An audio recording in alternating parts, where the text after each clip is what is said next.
as she was pulling, stretching, and rolling tea-tan salmon skin between her fingers. Her thoughts drifted back to the mornings free. She let them mull in her mind like loose tea swirling in warm currents of her cup. 2 cedar trees, standing close together. Cedar, a long-time medicinal ally, healing, providing, sheltering, the necessities of life. She picked up a sea lion bone to help with the softening process, holding the skin taut and pulling it back and forth over its edge. Back and forth, back and forth, back and forth. Cedar, 2 standing close together, like friends, or family, or lovers. She began oiling the fish leather with bear grease and thought to harvest some cedar for another tea once the sun sets. Her hands were getting tired, but she kept rubbing the grease in, stretching, pulling, rubbing, paying attention to the edges particularly.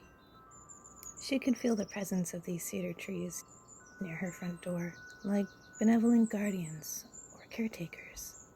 A present she was grateful for it had been a long, solitary winter. Perhaps a remedy is at hand. In that moment, a raven flew low overhead, and she considered it as promising. There. The salmon skin was now a beautiful, soft leather with ridges the shape of diamonds where the scales once were.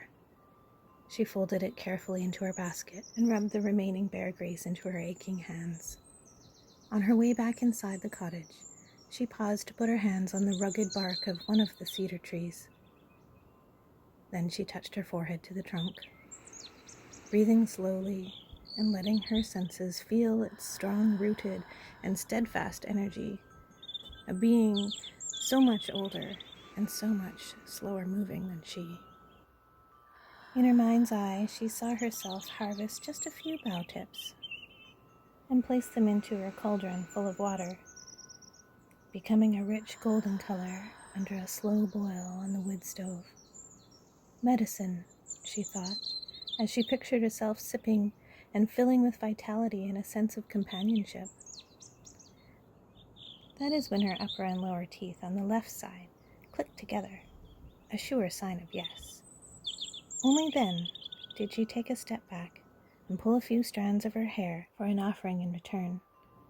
Only then did she gratefully collect the bright green bough tips. For later, she thought, and brought her basket full of fish leather, bones, and boughs into the temple space at the back of the cottage.